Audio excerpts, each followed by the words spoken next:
नमस्कार। उत्तराखंड की खबरों में आपका स्वागत है और मैं आपके साथ प्रिया बिस्ट। बुलेटिन की शुरुआत करते हैं। मुख्यमंत्री पुष्कर सिंह धामी से मंगलवार को अखिल भारतीय विद्यार्थी परिषद के देहरादून के कई महाविद्यालयों के विजयी प्रत्याशियों ने मुख्यमंत्री आवास में भेंट की। मुख्यमंत्री ने सभी प्रत्याशियों को शुभकामनाएं दी। उन्होंने कहा कि युवा ही देश और राज्य की प्रगति की असली शक्ति हैं और उनकी सक्रिय भागीदारी से समाज में सकारात्मक बदलाव लाया जा सकता है। विजयी प्रत्याशियों ने मुख्यमंत्री को अपने आगामी योजनाओं और छात्र समाज के हित में किए जाने वाले कार्यों की जानकारी दी। मुख्यमंत्री ने उन्हें मार्गदर्शन और सहयोग देने का आश्वासन देते हुए कहा कि राज्य सरकार युवाओं के विकास और उनके उज्जवल भविष्य के लिए हर संभव प्रयास कर रही है।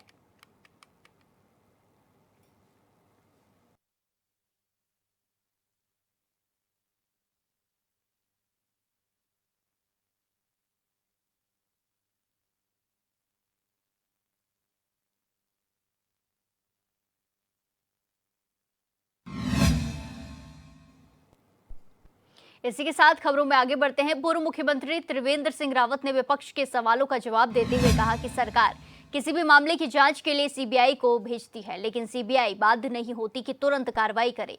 उन्होंने बताया कि मार्च तक संबंधित रिपोर्ट नहीं आई थी और ये कोई देरी नहीं है, बल्कि सीबीआई के पास स्टाफ और संसाधनों की सीमाएं होने के कारण जांच में समय लगता है। रावत ने कहा कि व्यापक स्तर पर हुई घटनाओं की गंभीरता को देखते हुए सीबीआई मामले की उचित तरीके से संभालेगी और निष्पक्ष जांच सुनिश्चित करेगी। उन्होंने विपक्ष को यह भी संदेश दिया है कि जांच में धैर्य रखना आवश्यक है, क्योंकि बड़े मामले में समय लगना सामान्य है।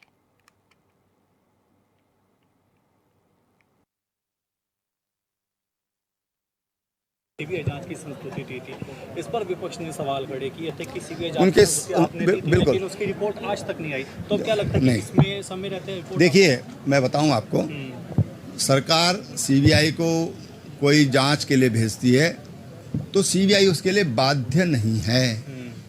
एक चीज समझ लेना चाहिए, सीबीआई उसके लिए बाध्य नहीं है।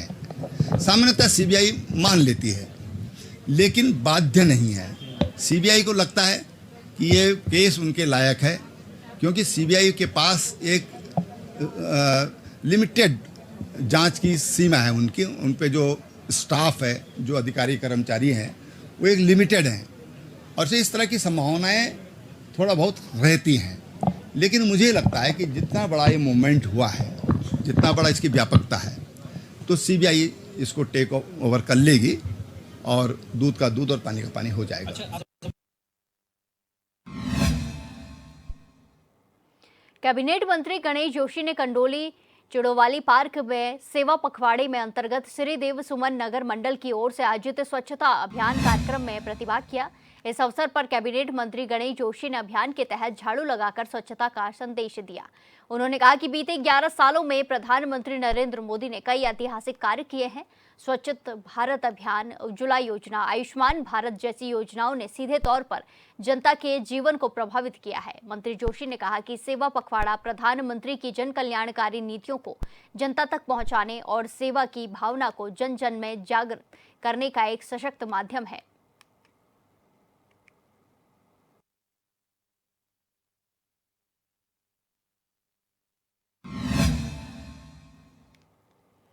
देहरादून में सोमवार की रात आई लव मोहम्मद को लेकर हुए हंगामे के बाद देहरादून पुलिस अलर्ट मोड पर आ गई है। राजधानी देहरादून के पटेल नगर इलाके में पुलिस कर्मियों ने फ्लैग मार्च किया है।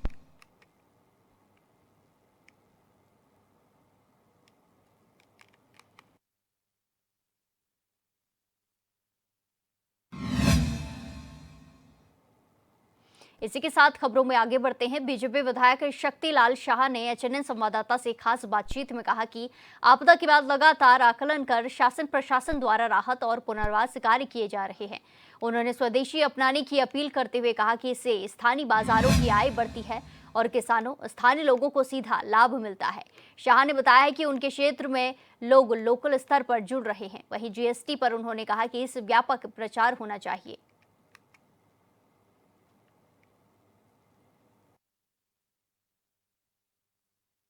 साथ बातचीत करने के लिए भाजपा विधायक शक्तिलाल शाह जी हमसे बातचीत करेंगे। सर, बहुत बहुत स्वागत है आपका चैनल पर। बहुत बहुत प्रणाम। सर, किस तरह देखते हैं इस बार जो आपदा आई, उस आपदा के दौरान बहुत क्षति हुई है, किस तरह से उसका आकलन अपने क्षेत्र में आपके द्वारा किया जा रहा है और किस तरह शासन के सामने आप प्रस्तुत कर रहे हैं रिपोर्ट की? देखिए, मैंने अभी कहा कि ईश्वर की कृपा से इस बार घनसाली में सिर्फ मानव क्षति नहीं हुई, बाकी नुकसान बहुत हुए हैं। अपने रोडों के बहुत स्थिति ख़राब है। अपना एक बहुत सीमांत गांव है गेवाली में, वहाँ पे बादल फटा, लेकिन ईश्वर की बड़ी कृपा रही कि किसी प्रकार की जनहानि नहीं हुई। लोगों के खेत खलिहान मकान कहीं ध्वस्त हुए हैं, कहीं टूटे हैं। इसके लिए हमने अपनी आपदा प्रबंधन टीम को तत्काल प्रभाव से जो संभव था वो करवाया। बाकी जो नुकसान हुआ है उसके लिए हमने विभाग अध्यक्षों को कह दिया है, उसका आंकड़न तैयार कर रहे हैं, शासन में आएगा। कुछ हमने आपदा की मद से पैसा दिला दिया, कुछ देने की बात कर रहे हैं और हम लगातार उन लोगों के बीच में हैं और उनके लिए काम कर रहे हैं। लेकिन वैसे जिस तरह से अब अभियान की शुरुआत की जा रही है, हर घर स्वदेशी घर घर स्वदेशी अभियान की शुरुआत, वो लोकल फॉर वोकल के जो प्रोडक्ट्स हैं उनको जो है विश्व पटल पर जो है पहचान मिले, उसको लिए प्रयास किया जा रहा है। किस तरह से ये अभियान रहेगा और किस तरह से इस अभियान को का मोटिव भी रहने वाला है? देखिए, मैं आपको एक बात बताऊँ भाई साहब, मैं 8 साल से लगातार एक विधायक के रूप में विधानसभा घनसाली की सेवा कर रहा हूँ। आप आज मेरे गांव में चलेंगे तो मैंने जो है मेरे घर में आज 1-2 दिन में मंडवाई होने वाली है, क्योंकि हमारा धान बहुत अच्छी मात्रा में होता है। और धान जब अच्छी मात्रा में होता है तो मैं कभी कभी वो धान को चक्की से कुटवा करके यहाँ भी लाता हूँ और चावल मैं घर के ही लेना यूज़ करता हूँ। ये उत्तराखंड के लिए बहुत महत्वपूर्ण चीज़ है। हम जितना लोकल उत्पादन को महत्व देंगे उससे हमें 2 चीज़ होगी। एक तो हमारे आजीविका में वो हमारे लिए सार्थक बनेगा। वे कई लोग आज भी गांव में बहुत अच्छी मेहनत करते हैं, जैसे आलू के क्षेत्र में, चौलाई के क्षेत्र में, राजमा, सोयाबीन करते हैं कुछ लोग। थोड़ा सा पहाड़ों पे एक दिक्कत आजकल बढ़ रही है, उसके लिए हम काम कर रहे हैं। एक तो बानर, एक सुअर जो है तो फसलों को नुकसान करते हैं। लेकिन मैं आपको बहुत स्पष्ट और बहुत ईमानदारी से अगर कहूँ, इस क्षेत्र में हम लोगों को बहुत ज़्यादा मेहनत करने की ज़रूरत है और ज़्यादा काम करने की ज़रूरत है। और मैंने कहा नहीं कि से तो ग्राम पंचायत से लेकर और बड़े स्तर तक इस बात को कृषकों को के साथ कंधा पे कंधा मिलाकर काम करना चाहिए, ताकि हमारा लोकल प्रोडक्शन जो है ज़्यादा से ज़्यादा उत्पादन के क्षेत्र में हम बढ़ें। और मैंने कहा ना, मुझे खुद रोज़गार मिलेगा, मेरे साथ 4 लोग और काम करेंगे, उनको भी रोज़गार मिलेगा। तो इस दिशा में सरकार भी प्रयासरत है, हम भी प्रयासरत हैं। तो हम लगातार काम कर रहे हैं इस क्षेत्र में। मुख्यमंत्री लगातार बाज़ारों में जाकर के जीएसटी के बारे में जानकारी ले रहे हैं और स्वदेशी को लेकर भी वहाँ पर जो है प्रचार प्रसार किया जा रहा है। किस तरह का रिस्पॉन्स आ रहा है? आप भी हाल फिलहाल में मुख्यमंत्री के साथ रहे। ये तो मैं अपने देश के यशस्वी प्रधानमंत्री जी को बहुत बहुत बधाई देना चाहता हूँ। निश्चित जिस तरह से मित्र विपक्ष के लोग जिस तरह से एक बार हमारा मजाक उड़ाने का काम कर रहे थे, मोदी जी का ये बहुत सराहनीय कदम है। निश्चित ये एक नीचे से लेकर के और मध्यम वर्ग तक सब लोगों से बड़ी राहत मिली। और ये राहत, ये मैंने कहा ना, ये नहीं कि ये मैं विधायक हूँ तो मुझे मिली है, ये उस व्यक्ति को भी मिली है जो दिन भर मजदूरी करता है, मजदूरी करने के बाद अपना चूल्हा जलाता है, उसके लिए भी ये सार्थक सिद्ध हो रहा है। तो मोदी जी ने जितनी जीएसटी में कटौती करी है, वो जीएसटी निश्चित एक गरीब तबकों से लेकर और एक मध्यम वर्ग के सभी लोगों को इसका बहुत बड़ा लाभ मिल रहा है। इसके लिए मैं पुनः एक बार प्रधानमंत्री जी को भी, अपने इस प्रदेश के यशस्वी मुख्यमंत्री जी को भी बहुत बहुत बधाई देना चाहता हूँ। इसका प्रचार प्रसारण भी हम कर रहे हैं।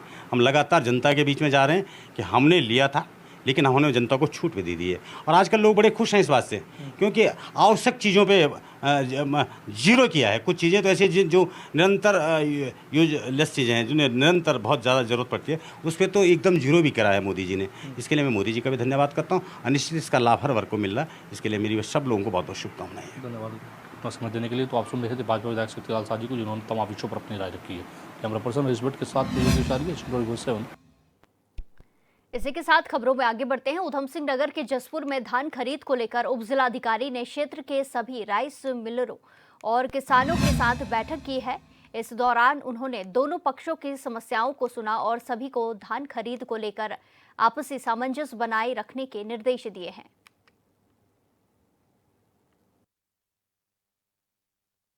जी देखिए, आज राइस मिलर्स और जो किसान यूनियन के पदाधिकारी हैं उनके साथ बैठक की गई थी यहाँ मंडी परिषद में। और जैसा आपको पता है कि धान की क्रय का अब शुरू होने वाला है कार्य, उसी के दृष्टिगत रखी गई थी बैठक। और जो कुछ समस्याएं थी किसानों की और कुछ समस्याएं राइस मिलर्स की भी थी, वो उन्हीं के सामने उस पर चर्चा हुई है।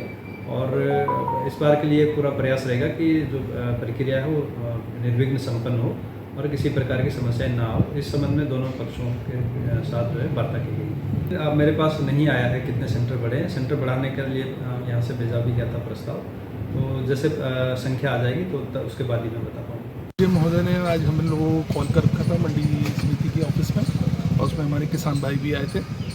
तो वैसे तो जसपुर की समस्या कोई इस तरीके की नहीं है। कुछ किसानों ने पेमेंट्स के लिए कहा, वो उसके लिए हम लोगों ने कह दिया कि उसका पेमेंट्स हम लोग टाइप से करेंगे। और धान तोलने की बात रही तो उसमें हम बिल्कुल किसानों के साथ हैं, कोई समस्या इस तरीके की जसपुर सेंटर पर नहीं आएगी।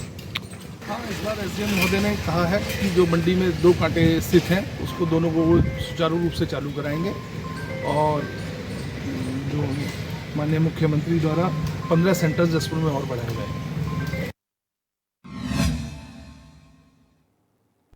देश भर में दुर्गा पूजा उत्सव बड़े धूमधाम से मनाया जा रहा है। पश्चिम बंगाल के साथ ही दूसरे राज्यों में भी उत्सव का माहौल है। उत्तराखंड के देहरादून शहर में भव्य आयोजन किया गया है। देहरादून के करनपुर दुर्गा पूजा समिति 103 साल से दुर्गा पूजा का आयोजन करती आ रही है। ये शहर के सबसे पुराने आयोजकों में से एक है। आपको बता दें कि इस साल के उत्सव में प्रकृति और परंपराओं के महत्व पर जोर दिया गया है। यहाँ का दुर्गा पूजा पंडाल भव्य सजावट के साथ साथ ढोल या पारंपरिक नगाड़ों की थाप से चार चांद लगा रहा है। पंडाल में दर्शन करने आने वाले श्रद्धालु बताते हैं कि वो हर साल मां के आने का बेसब्री से इंतजार करते हैं। करनपुर समिति परिसर में होने वाला दुर्गा पूजा उत्सव देहरादून के बंगाली समुदाय के जीवन में खास अहमियत रखता है। यहाँ बंगाली परंपरा और संस्कृति की झलक देखने को मिलती है।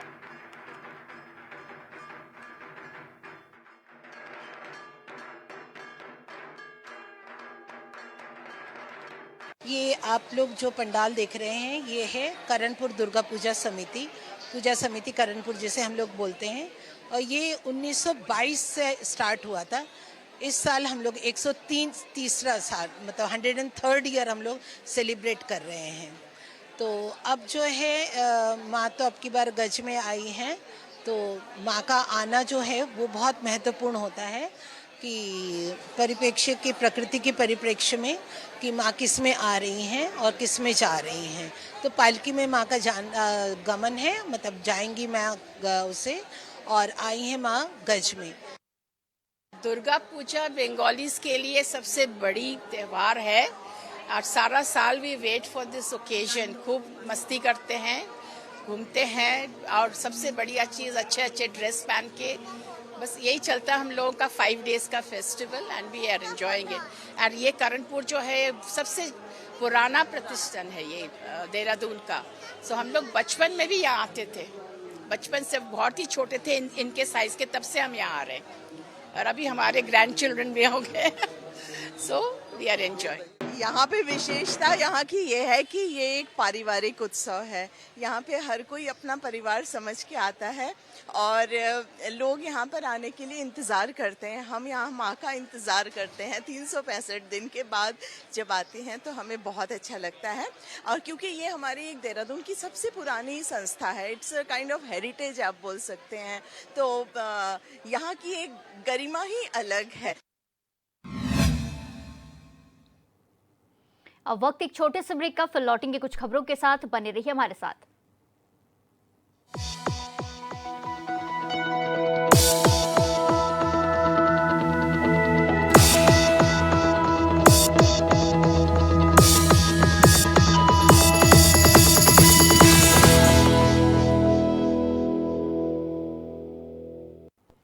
ब्रेक के बाद एक बार फिर से आपका स्वागत है। रुक करेंगे खबरों का। उत्तराखंड के पहले पेपर लीक को लेकर छात्र आंदोलन हुआ, तो अब राजकीय शिक्षक संघ सड़कों पर उतरकर विरोध प्रदर्शन कर रहा है। आरोप है कि लंबित मांगों पर विचार नहीं किया जा रहा है। शिक्षकों ने शिक्षा मंत्री के विधानसभा क्षेत्र में विशाल रैली निकालकर सरकार को चेतावनी दी है। रिपोर्ट देखिए।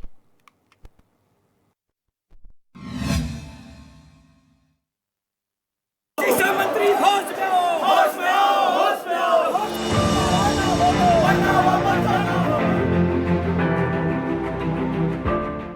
पौड़ी के श्रीनगर में राजकीय शिक्षक संघ ने अपनी विभिन्न मांगों को लेकर शिक्षा मंत्री के क्षेत्र में विशाल रैली का आयोजन किया।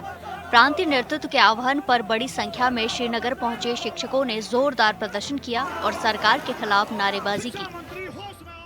तो इनके पसीने तो बहुत पहले निकल गए थे। हमने जिस दिन देहरादून के अंदर बहुत महारैली निकाली थी, 12,000 शिक्षक विषम परिस्थितियों में भी देहरादून पहुंच गए थे, लेकिन इन्होंने हमेशा शिक्षकों को हल्के में लिया और चैलेंज भी कह सकते हैं, उन्होंने चैलेंज भी किया कि ये 2-3 हज़ार शिक्षक हैं तो पसीना निश्चित रूप से, अगर अभी भी मैं तो निश्चित रूप से मन से भी कहा, आपके माध्यम से कहना चाह रहा हूँ कि अभी भी समय है, शिक्षकों को हल्के में मत लो।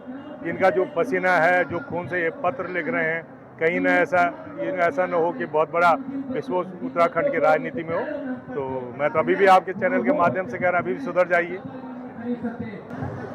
अब मैं मंत्री जी की क्यों इतने असहज हैं, क्यों निर्णय नहीं ले पाते हैं, मैं समझता हूँ मुझे तो 20 साल संगठन में हो गए हैं और इतनी वार्ताएं माननीय मंत्री जी की अध्यक्षता में कभी नहीं हुई जितनी इन 2 वर्षों में हो गई। लेकिन वो वार्ताएं सारी निरर्थक रही। जो मंत्री जी बोलते हैं आज तक वो कभी पूरा नहीं किया गया और इन्होंने तो मजबूर किया है कि हमने अपने अवकाश, सारे अवकाशों के दिन आंदोलन कर रहे हैं और ये आंदोलन तब तक जारी रहेगा जब तक हमारी मांगे नहीं मानी जाती। शिक्षक अब डरने वाला नहीं है और जो इस तरह का उत्पीड़न शिक्षकों को किया जा रहा है, शिक्षक उसको बर्दाश्त नहीं करेगा। आपने देखा होगा कि हमारा 34 सूत्रीय मांग पत्र था और 3 बिंदुओं पे माननीय मुख्यमंत्री जी के साथ सहमति बनी थी। पहला था कि सीधी भर्ती निरस्त करना, दूसरा 100% पदोन्नतियां करना और तीसरा स्थानांतरण करना। लेकिन सरकार ने इसमें से किसी भी मांग पे कोई भी सहमति नहीं दी और ये तमाम शिक्षकों का आक्रोश है कि शिक्षा मंत्री तुरंत पदोन्नतियां बहाल करे और सीधी भर्ती को निरस्त करे। शिक्षकों का कहना है कि लगातार मुख्यमंत्री, शिक्षा मंत्री, सचिव एवं विभाग के अधिकारियों से वार्ता और बैठकों के बाद भी शिक्षकों की मांग पर विचार नहीं किया जा रहा है, जिसके कारण मजबूर होकर शिक्षकों को सड़कों पर उतरकर अपना आक्रोश व्यक्त करना पड़ रहा है। शिक्षकों ने प्रधानाचार्य विभागीय सीधी भर्ती निरस्त करने, 100% पदोन्नति और स्थानांतरण प्रक्रिया लागू करने जैसी प्रमुख मांगों के लिए रैली के माध्यम से अपनी आवाज बुलंद की। गढ़वाल मंडल का शिक्षक और साथ ही साथ प्रदेश कुमाऊं से भी यहाँ पर शिक्षक आए हैं और एक मैसेज माननीय शिक्षा मंत्री जी को इस विधानसभा, जो उनकी विधानसभा है, उसे देने का प्रयास किया जा रहा है कि आपके द्वारा जो हकधर्मिता निभाई जा रही है और जो शिक्षकों की मांग है उसको पूरा करने के लिए बार बार उसको टाल मटोल किया जा रहा है। श्रीनगर में एक शिक्षकों का सैलाब उमड़ पड़ा और एक संदेश माननीय मंत्री जी को भी और उत्तराखंड सरकार को भी गया है कि यदि इसी तरह से शिक्षकों की जो मांगे हैं और जो प्रमुख मांगे हैं उन पर विचार नहीं किया जाता है तो भविष्य में इससे भी अधिक उग्र आंदोलन करने के लिए शिक्षक मजबूर होंगे। शिक्षक का कार्य छात्रों के हित होता है और छात्र हित में लगातार शिक्षक पठन पाठन और अन्य कार्य जो कर रहे हैं वो लगातार कर रहे हैं। केवल वही कार्य जो अन्यत्र थोपे गए हैं शिक्षकों पर, उनका बहिष्कार किया जा रहा है और ये भी ध्यान रखा जा रहा है कि जो छात्रों का अहित न हो, इसलिए अवकाश के दिन पर ये रैली निकाली गई है और ये निश्चित है, ये इतना रोष शिक्षकों के अंदर है कि वो स्वतः ही आज सड़कों पर उतर आए हैं। प्रदर्शनकारी शिक्षकों का कहना है कि शिक्षक केवल बच्चों की पढ़ाई ही नहीं कराते हैं, बल्कि कई तरह के सरकारी कार्यों को जमकर शिक्षकों पर थोप दिया जाता है। शिक्षकों ने शिक्षा मंत्री की विधानसभा से रैली निकालकर संदेश देने का काम किया है और उग्र आंदोलन की चेतावनी भी दी है। जैसे कि हम लगातार 18 अगस्त से आंदोलनरत हैं और हमारी 3 सूत्रीय मांगे हैं। एक, विभाग ने क्या किया कि प्रधानाचार्य के 50% पदों को सीधी भर्ती के माध्यम से भरने जा रही है। उसके बाद इस वर्ष हमारे जो अभी तक स्थानांतरण सत्र है बिल्कुल शून्य हो चुका है और स्थानांतरण नहीं हुए। और तीसरी मांगे, लंबे समय से हम लोगों की शिक्षकों की पदोन्नति नहीं हुई। इन्हीं 3 मांगों को लेकर हम 18 अगस्त से आंदोलनरत हैं। विभिन्न दौर की वार्ता हो गई, शासन से, विभाग से, प्रशासन से, सरकार से, लेकिन सरकार आश्वासन पर आश्वासन हमको दे रही है और बिल्कुल भी शिक्षक की जो बातें हैं उन बातों के प्रति अपनी कोई जवाबदेही नहीं समझ रही है। इस मौके पर राज्य की शिक्षा संघ के प्रांतीय अध्यक्ष राम सिंह चौहान, प्रांतीय महामंत्री रमेश पैन्यूली, प्रांतीय कार्यकारिणी, गढ़वाल व मंडल स्तर तथा सभी जनपदों के पदाधिकारी मौजूद रहे। वहीं पौड़ी जनपद से जिला मंत्री वीरेंद्र बिष्ट, जिला अध्यक्ष मनोज कुमार काला, संरक्षक जयदीप रावत तथा भवान सिंह नेगी आदि भी उपस्थित रहे। पौड़ी से जय।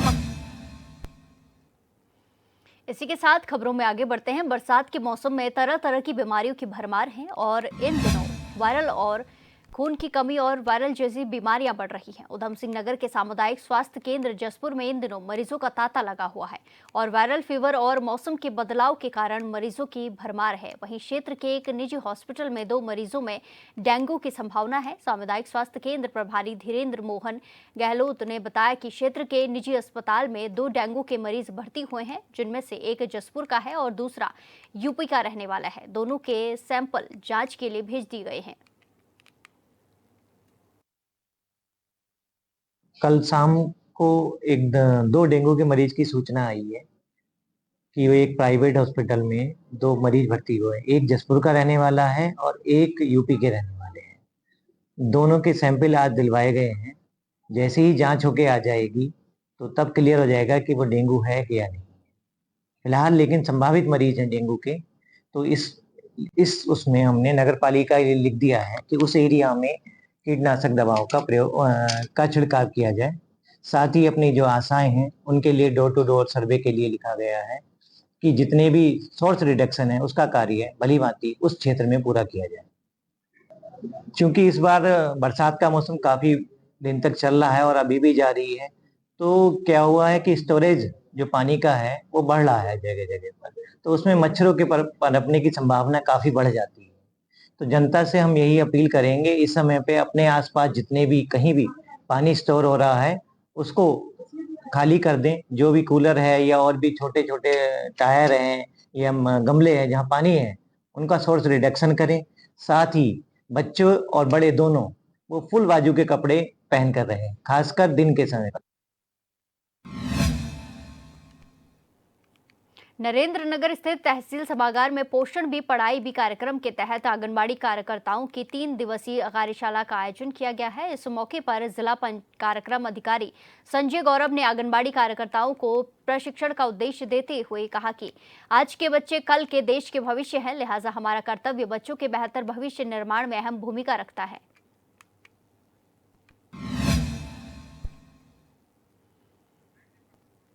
ये तस्वीरें आपको दिखाई जा रही है नरेंद्र नगर से, जहां आंगनबाड़ी केंद्र में कार्यशाला का आयोजन किया गया है। पोषण भी और पढ़ाई भी, जिससे कि बच्चों को पढ़ाई भी कराई जाएगी, इसी के साथ उन्हें पोषण की चीजें भी दी जाएंगी। नरेंद्र नगर से ये तस्वीरें आपको दिखाई जा रही हैं। इस बुलेटिन में फिलहाल के लिए इतना ही। बाकी तमाम खबरों के लिए देखते रहिए HNN 24/7। नमस्कार।